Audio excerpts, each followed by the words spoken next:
ಚಿಕನ ಎಷ್ಟು ಬೇಕಾ 4 ಕಿಲೋ ಇದೆ 2,000 ರೂಪಾಯಿ ಬೇಕಾದ್ರೆ ತೊಗೊಂಬ ಚಿಕನ್ ಹೋಗ್ತೀರಂದ ಅದ್ರ ಮಸಾಲೆ ಬರ್ತೈತೆ ಎಣ್ಣೆ ಬರ್ತೈತೆ ಎಲ್ಲ ತುಂಬ ಹೋಗ್ತೀರಂದ ಏನ ಎಲ್ಲ ಅದ್ರಾಗ ಬರ್ತೈತಿ 2,000 ಐತಿ ನೋಡಿಲ್ಲ 2,000 ಮತ್ತೆ ಎಷ್ಟ್ರದ 100ದ 200 2,000 ಐತೆ ಇದೆ ನೋಡಿಲ್ಲ 2,000 200 ಐತಿಲ್ಲ ಮತ್ತೆ 2,000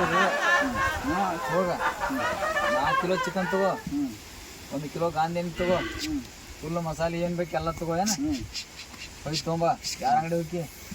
ಇಲ್ಲೇ ಮ್ಯಾಲ ಚಾಕೆ ಬಿಡ ಸಾಹೇಬ್ರ ಅಂಗಡಿ ಅಲ್ಲಿ ಹೋಗಿ ಹೋಗೀಗ ಇನ್ನೊಂದು ಹೆಚ್ಚಿಗೆ ಬೇಕನ ಇನ್ನೊಂದು 2,000 ಡಬಲ್ ನೋಟ್ ಬರ್ತಾವ ನೋಡು ಶಾನೆ ಅದಿಲ್ಲ ಅದ್ರ ಮತ್ತೇನು ತೊಗೊಂಬ ಇವತ್ತಿರ್ಲಿ ಮತ್ತೆ ಬರ್ತಾವ ಹೋಗಿ ಕಿಸೆ ಹಾಕೋ